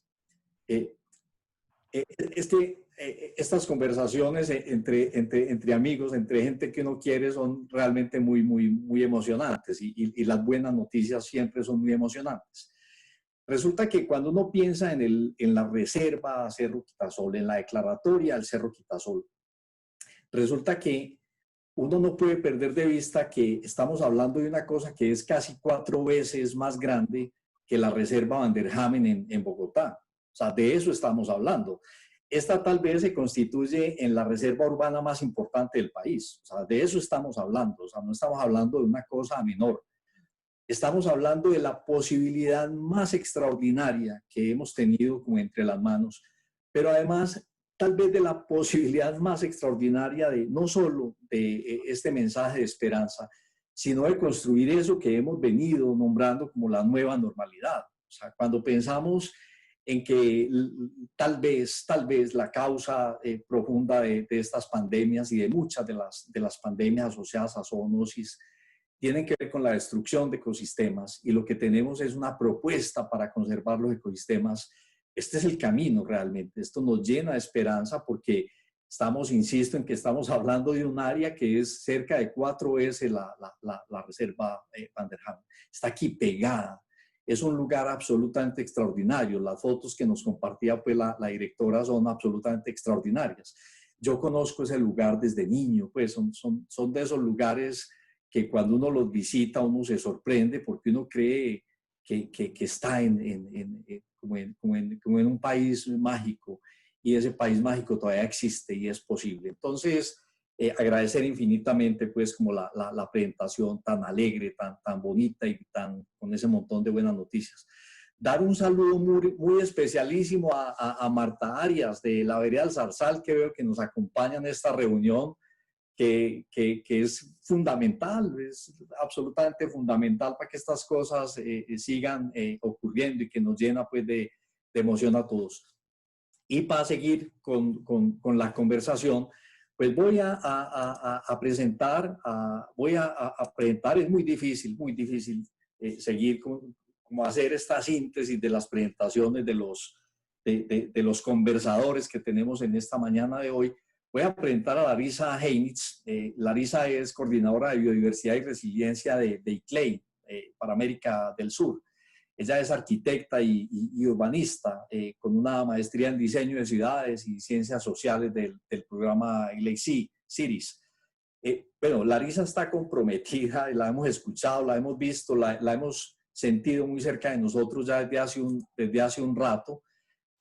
Nos ha acompañado en reuniones con el área metropolitana. El doctor Eugenio la invitó el año pasado a una reunión en la que Brigitte estuvo, que fue el evento sobre biodiversidad. Larisa está comprometida con el desarrollo internacional y proyectos humanitarios. Tiene experiencia en proyectos y estudios en asentamientos urbanos en América Latina, Asia, África, Europa, y ha trabajado para distintas instituciones comprometidas con la planificación urbana. Podríamos decir un montón más de cosas pues, de Larisa, pero Larisa nos acompaña en esta reunión. Y pues presentar a Eugenio Prieto, para mí es una cosa también dificilísima porque pues el doctor Eugenio Prieto es una persona a la que yo quiero muchísimo. Es un poco la presentación tal vez más importante que como desde adentro, pues una persona a la que yo quiero mucho, a la que yo admiro muchísimo, a la que le debo mucho y le agradezco muchísimo. y no solo como persona, sino como ciudadano. Creo que ha hecho mucho, pero muchísimo, por mejorar y por desarrollar conversaciones amplias, conversaciones incluyentes en el Valle de Aburrá, en el país. Ex gobernador de Antioquia, ex congresista, ex director del área metropolitana y ex con ese amigo queridísimo de la directora de Corantioquia, Ana Ligia de Brigidi. Un poco él nos congrega a través de los territorios sostenibles, entendiendo que los territorios serán sostenibles y podrán seguir soñando como ser sostenibles en la medida en que sigamos teniendo la capacidad de conversar. La conversación como una capacidad fundamental para lograr alianzas y para lograr objetivos. De manera que, Eugenio, Larissa, les doy la palabra. Ustedes siguen haciendo la conversa con la directora de Corantioquia, con la queridísima Ana Ligia Mora, y con Brigitte Baptiste, que es una persona a la que quiero y admiro un montón. Entonces, entre amigos sigue la conversa. Adelante. Muchas gracias, Oscar. Yo pues le doy el paso a Larissa, que no ha saludado, para que ella tenga la oportunidad pues de saludar y dar un contexto de estas dos extraordinarias intervenciones y que comencemos a interlocutar y aprovechar la presencia de estas dos extraordinarias mujeres. Adelante, Larissa. Bienvenida. Gracias, Eugenio. Gracias, Oscar. También agradecer a Ana Ligia, a Brigitte por las increíbles presentaciones. Para mí y desde ICLEI este es un tema muy importante para hablarnos de la naturaleza en las ciudades y del rol de los gobiernos locales en las contribuciones acerca de la biodiversidad. Que tomé notas y creo que hay muchos puntos para empezarnos este conversatorio. Voy a tal vez empezar con una reflexión acerca de la presentación de Ana Ligia, porque desde ICLEI y nuestra área de proyectos de biodiversidad y resiliencia, la perspectiva de los servicios ecosistémicos es muy importante y vemos que es como también una base para que los gobiernos locales puedan pensar y repensar sus territorios, mirando no solamente para los límites administrativos políticos de la ciudad, pero con una mirada para además del municipio. Entonces, como hablando también con los municipios vecinos, con las ciudades vecinas, y teniendo una perspectiva metropolitana, porque la naturaleza no tiene estos límites y sí es muy importante hablar. Entonces, tal vez empezando un poco con esa reflexión de la importancia de traer los servicios ecosistémicos y todos los beneficios que la naturaleza trae para las personas y cómo este puede ser como la base para empezarmos a pensar nuestros territorios y de verdad planear los territorios de una manera más calificada. Y como arquitecta y urbanista no puedo dejar de soñar un poco también con las presentaciones de Brigitte y Ana Ligia de este futuro, ¿sí? ¿Cómo será lo futuro de las ciudades? Especialmente dado el contexto de COVID en que vivimos y considerando también cómo va a ser el panorama post-pandémico. Creo que dejo como una primera pregunta para todos, ¿cómo debería ser este nuevo modelo de ciudad que fue mencionado por Brigitte y también Ana Ligia trajo muchos puntos también acerca de esto? Muy bien, gracias, Larissa. Entonces voy a dar paso también aquí a una lectura breve de las diferentes intervenciones que han venido haciendo a través de la sala, que me parecen supremamente valiosas. Una que plantean es cuál es el eje ambiental institucional que las ciudades o municipios deben implementar para lograr un territorio urbano sostenible.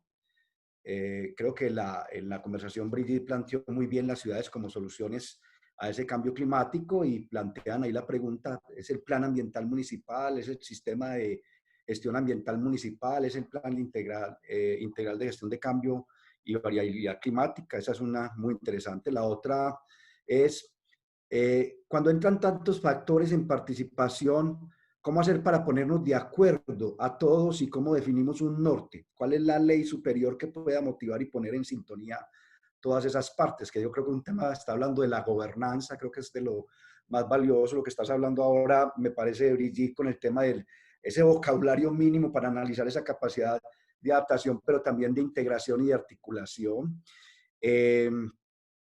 Con estas dos presentaciones vuelve a tomar relevancia para el Valle de Aburrá la propuesta del Parque Central de Antioquia, que lo hemos hablado mucho en diferentes oportunidades. Creo que hay una ruta, lo venimos hablando desde que estábamos en la gobernación de Antioquia.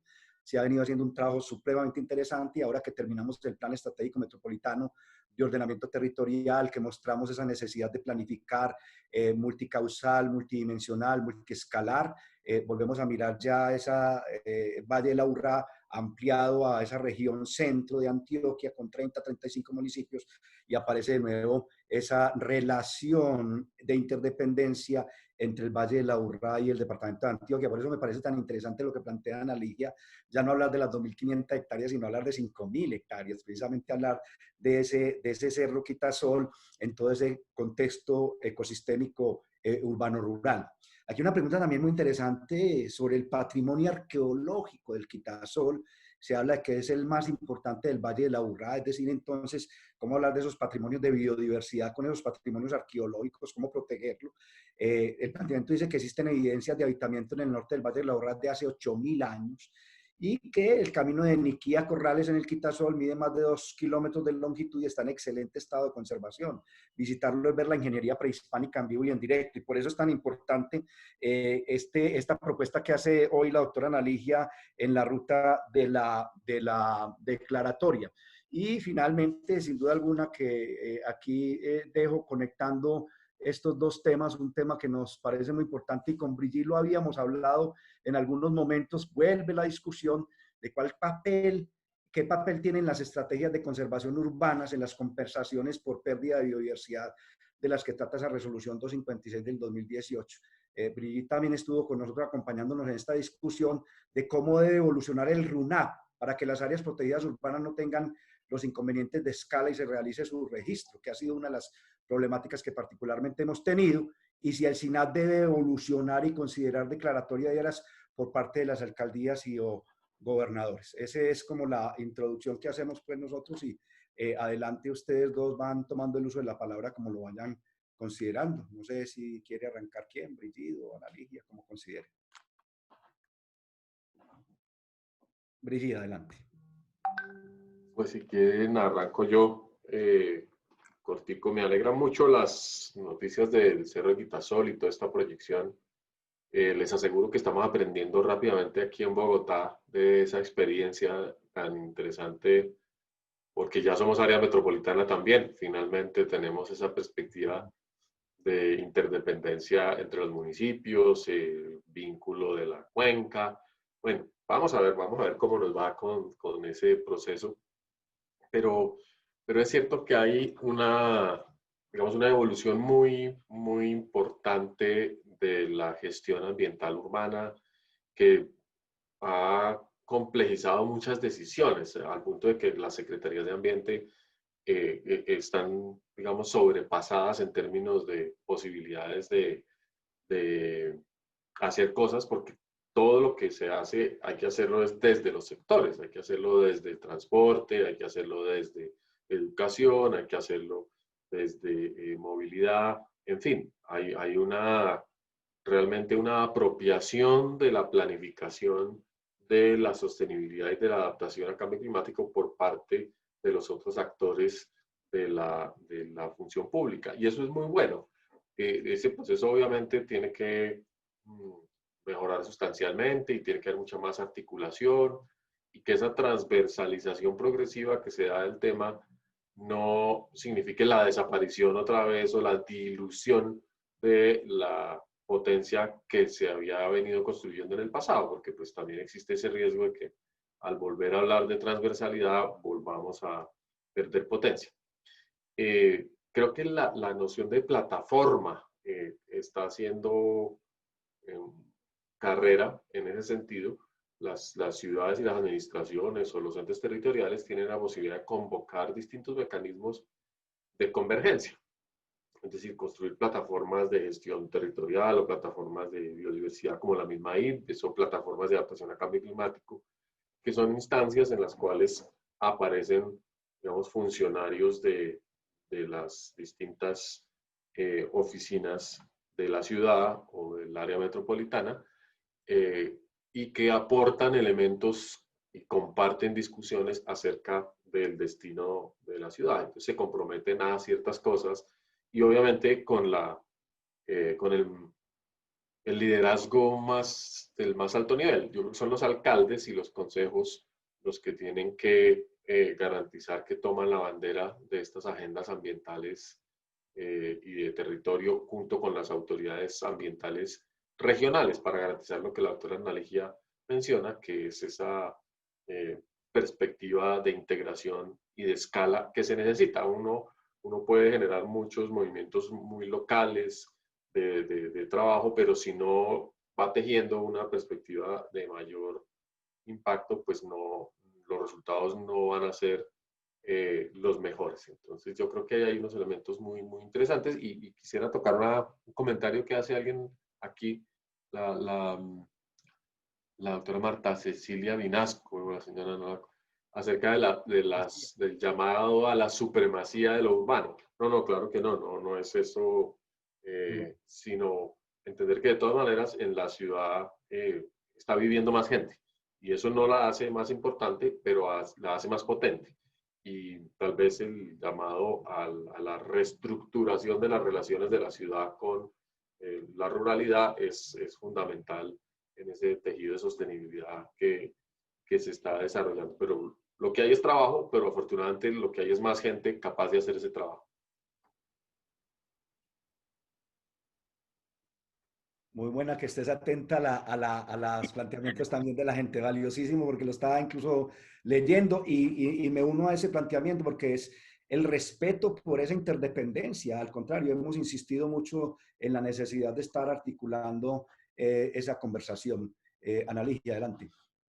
Muchas gracias, doctor Eugenio. Pues incluso ahorita también estaba viendo ese comentario de la doctora Marta Cecilia, y recordé lo que nosotros hemos venido, doctor Eugenio, que usted nos acompañó el año pasado en ese proceso, que estuvimos en algunos municipios hablando de ese proceso tan importante de conectividad y que el turismo tiene que ir de la mano y que tienes una propuesta muy importante cuando hablamos de conservación, cuando hablamos de áreas protegidas. Nosotros hablamos de Antioquia, que tiene una jurisdicción de 80 municipios, y nosotros podemos hablar de que tenemos más o menos 350.000 hectáreas ya declaradas bajo diferentes figuras de conservación, pero que se han quedado allí, digamos, como unos instrumentos, como unos documentos, como unos buenos intereses, y digamos que seguramente se han ido avanzando en temas, pero no se ha materializado. Y el turismo y la importancia que tiene la ruralidad como digamos, la fuerza y el soporte de lo que vivimos y de lo que tenemos en lo urbano,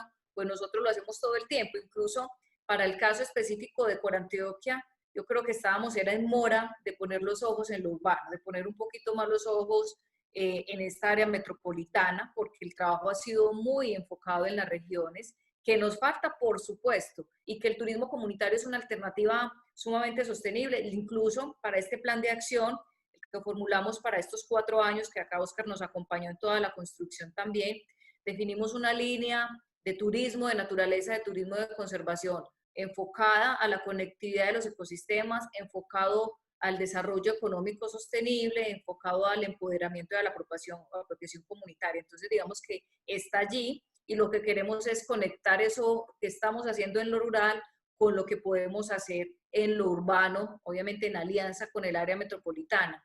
Y respecto a la pregunta que hacía Larisa, ese nuevo modelo, pues yo creo que básicamente yo lo resumiría en una sola palabra, y es un modelo que se fundamenta en la corresponsabilidad.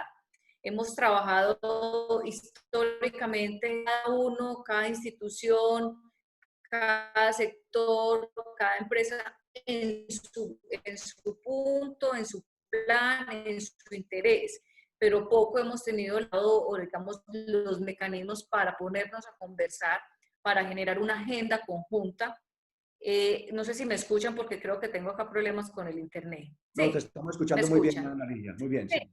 Ahora esto me salió ahí un avisito de internet, problemas con internet. Entonces yo diría que ese nuevo modelo tiene que basarse en la corresponsabilidad, nuevamente haciendo alusión a ese ODS 17 de trabajar de manera mancomunada y que esas agendas por efectos, digamos, de mayor incidencia, de mayor transformación, de optimizar recursos en todos los sentidos humanos, económicos, pues ese nuevo modelo y que nosotros hoy estamos en ese gran reto institucional es de generar esa corresponsabilidad.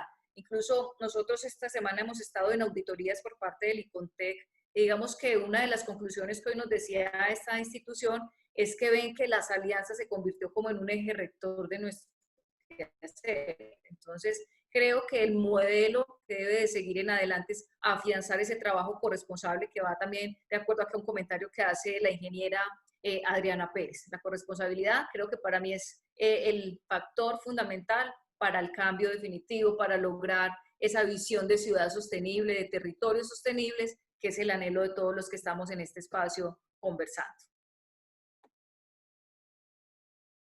Muy bien, Larisa, adelante. Gracias. Y si puedo también comentar un poco más este tema de las conexiones y pensando sistemas urbanos, periurbanos y rurales que sean sostenibles y resilientes, creo que la temática de alimentación también es muy importante porque especialmente en el contexto actual no hablamos más de tener alimentos en cantidad suficiente, pero con calidad. Entonces, promoviendo alimentos de calidad para la población en cantidades suficientes.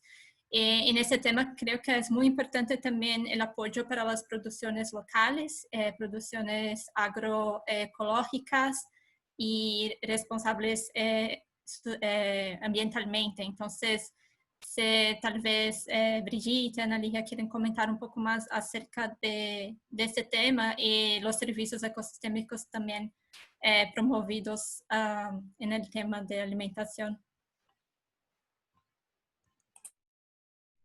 Adelante, Brigitte, bien, adelante. Muy interesante, Larisa, muchas gracias. Sí, indudablemente las ciudades cada día están no solamente en capacidad de compensar de manera más adecuada a los productores agropecuarios, sino también de dirigir el tipo de producción en términos de salud pública, de dietas apropiadas para disminuir otros problemas y vulnerabilidad a la obesidad, por ejemplo, o a malos hábitos.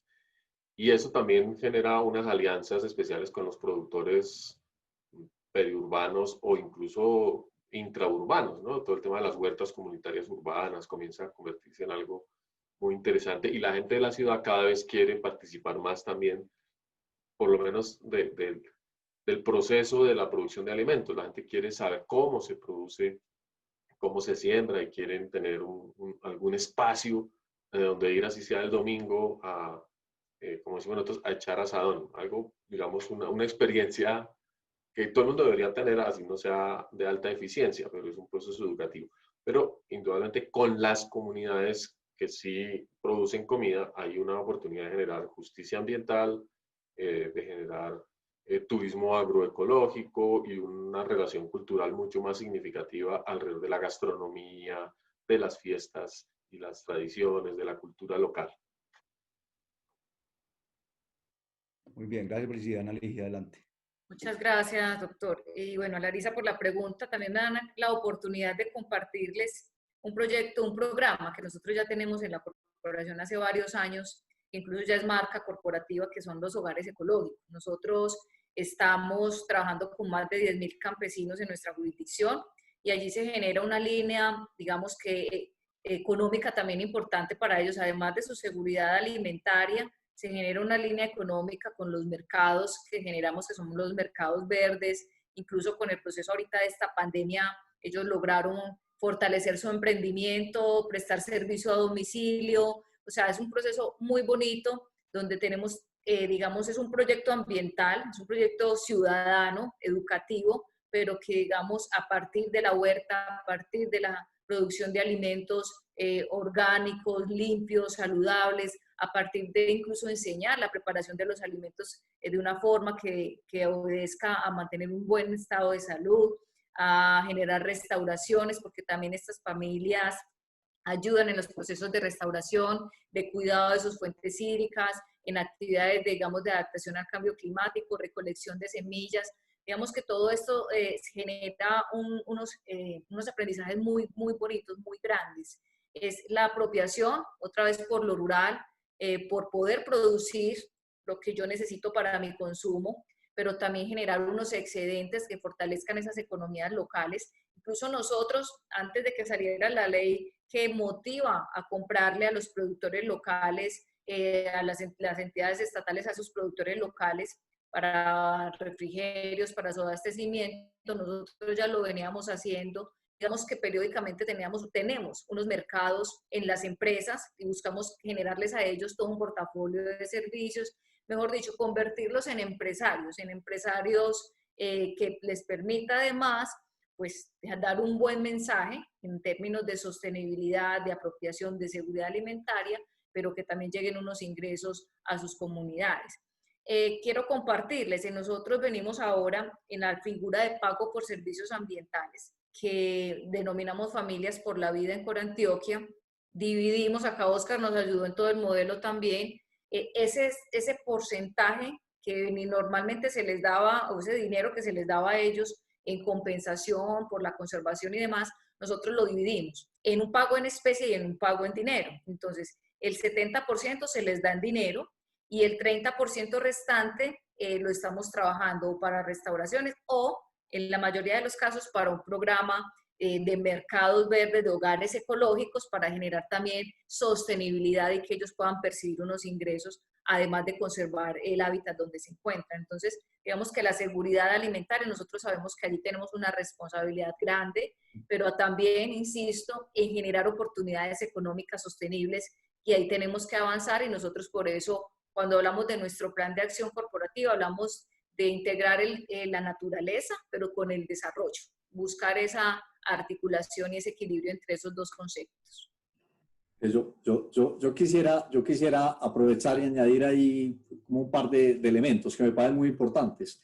Una de las cosas que me parece más maravillosa de lo que hoy está haciendo, lo que está haciendo hoy desde Corantioquia, es entendiendo que eso que llamamos la restauración es un concepto que hay que trascender a un asunto que va más allá de lo forestal, digamos, y que tiene que ver con lo biológico, pero que tiene que ver con lo social, que tiene que ver con lo cultural. Lo que hay que restaurar es todo lo que se ha perdido de alguna manera, y se han perdido muchas cosas culturales que son muy buenas. No todas las cosas culturales son buenas, pero hay prácticas culturales increíblemente buenas. Entonces, que cuando uno piensa en restaurar y uno piensa en restaurar con comida, esa es una opción supremamente interesante. Que sembrar una mata de plátano son palmas absolutamente hermosas, pero además dan plátanos, y dan bananos, y dan guineos, y dan mochos.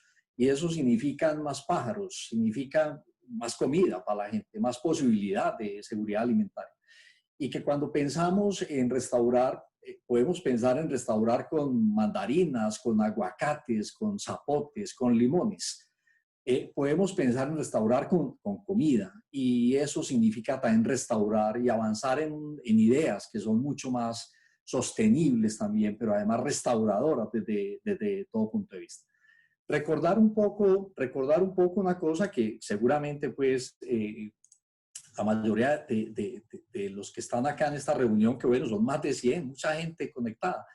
Recordar que las aldeas, que eran como ese concepto fundamental o ancestral de ciudad, que fueron el resultado de pasar de ser nómadas a ser sedentarios, que permitieron que la agricultura en sus primeras manifestaciones, que la domesticación de las primeras especies de animales fuera posible, es un producto colectivo de la economía primigenia.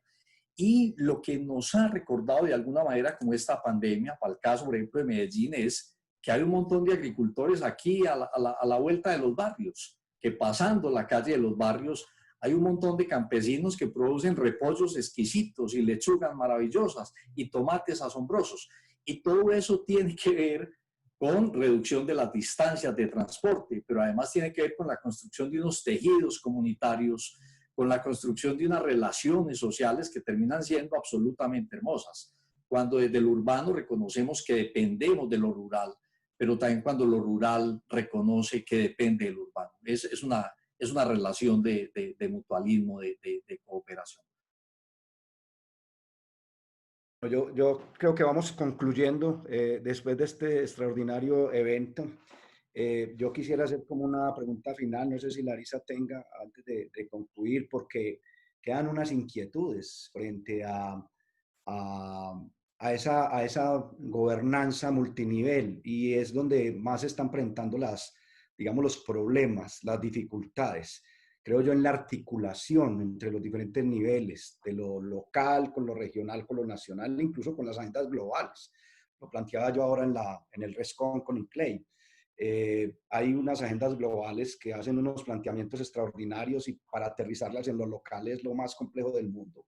O lo local que trata de construir y no se integra y no se articula a lo regional, a lo nacional y mucho menos a lo global.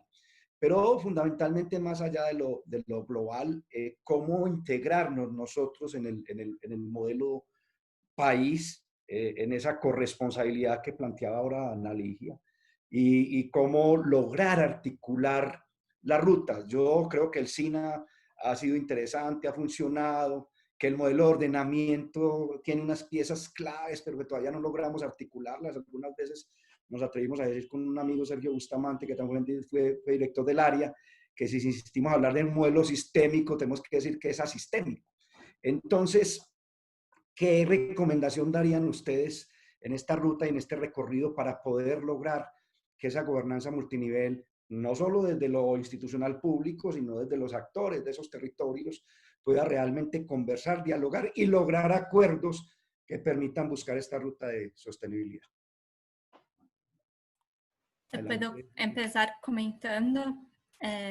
También creo que este tema es muy importante también para ICLEI, y después también doy la palabra a Brigitte y Ana Ligia, porque es en el nivel local que son más sentidos los efectos de la emergencia climática, y también las contribuciones de la biodiversidad a nivel local son muy importantes, y cada vez más tenemos que tener datos y de verdad mensurar la contribución local. Entonces creo que también comentando acerca de una pregunta al chat, los sistemas, tanto locales, regionales y nacionales, y estas articulaciones son muy importantes para entender la contribución de las áreas protegidas locales y cómo conectar estas áreas verdes a nivel local, metropolitano, regional y mismo nacional. Entonces, capacitar también para los gobiernos locales comprenderem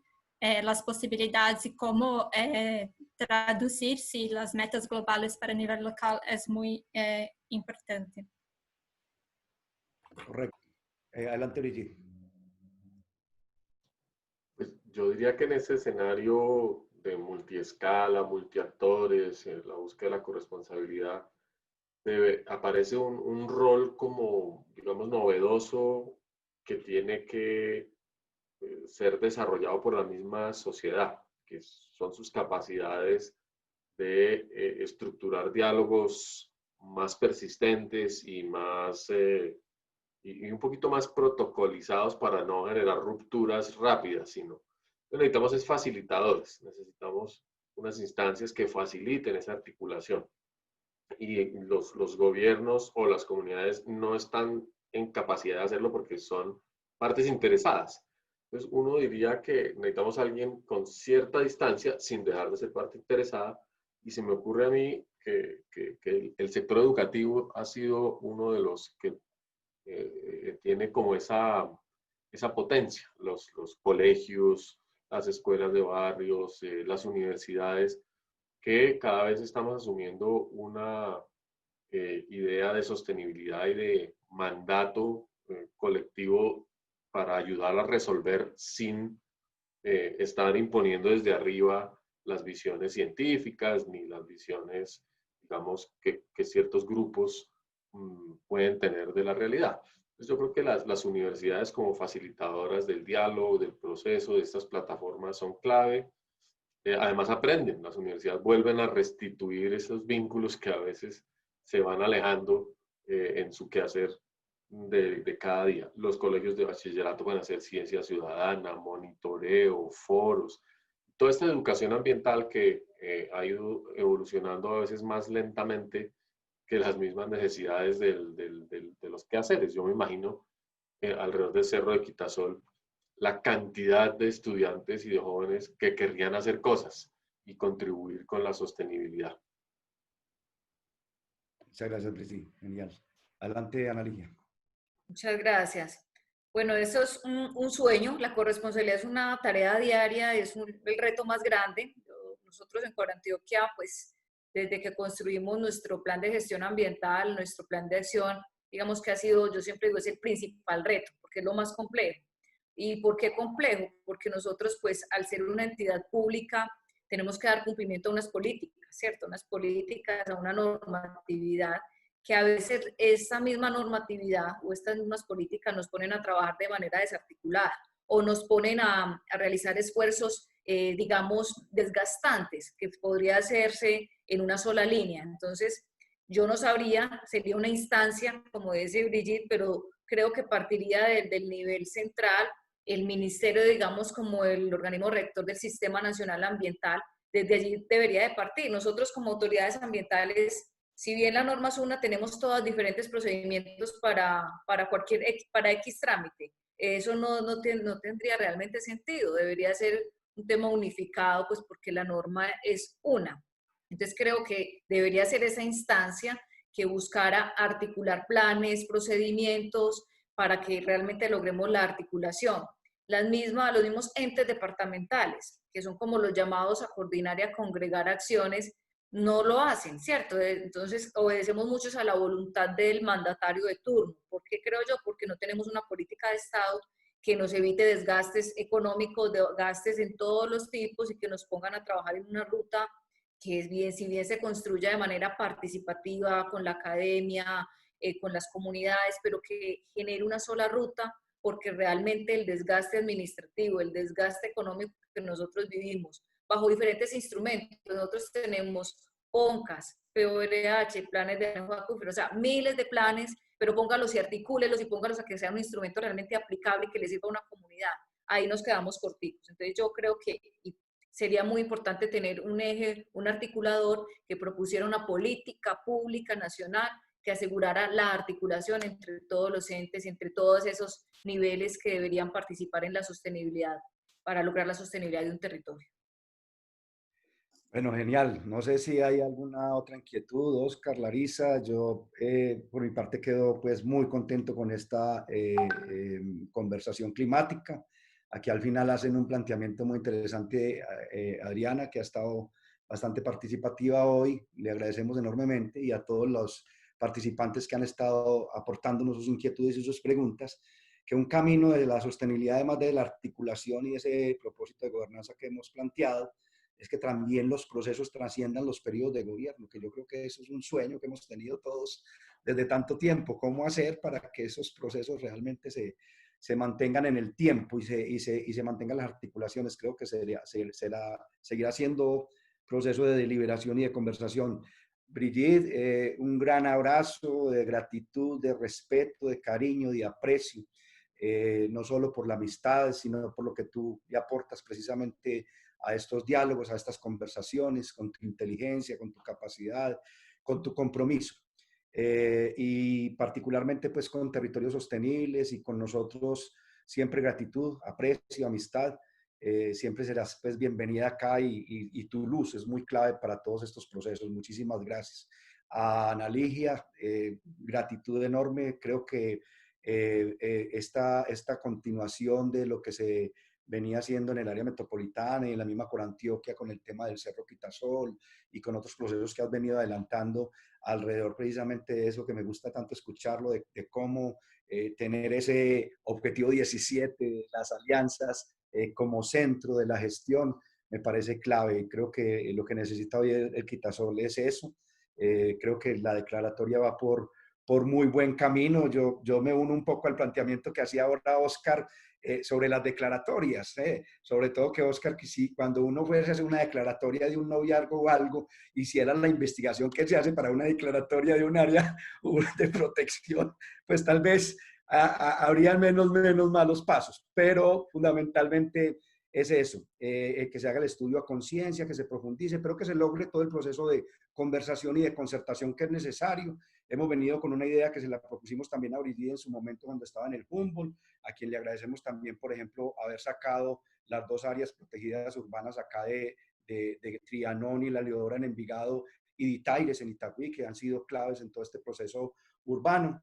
Y es que lo hagamos por polígonos, como lo decía Ana Ligia, que yo creo que se puede arrancar. Bello ya había pedido la declaratoria de 500 hectáreas de esas casi 5.000 o de las 2.500 que hay entre lo que llamamos nosotros el área colindante del Valle de la Urrá.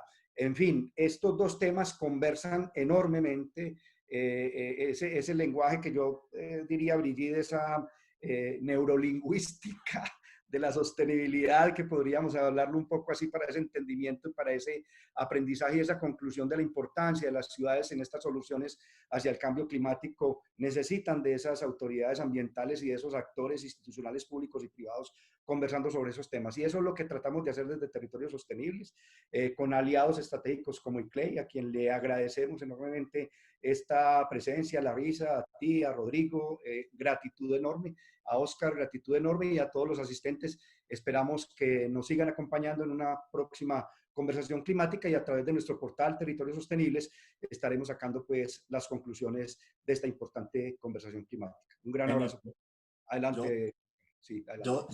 Yo quiero decir algo adicional, y es que esto que se llama conversaciones climáticas, el nombre es muy interesante porque es que conversar ayuda a mejorar el clima.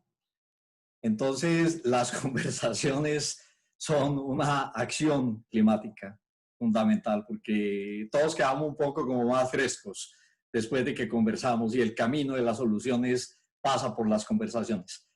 Abrazo enorme a todos, un placer, un gusto, un aprendizaje enorme cada vez que los escucho. A todos. Muchas gracias. A todos un gran abrazo. Gracias a todos. Gracias. Mil gracias a todas y a todos. Gracias. Chao.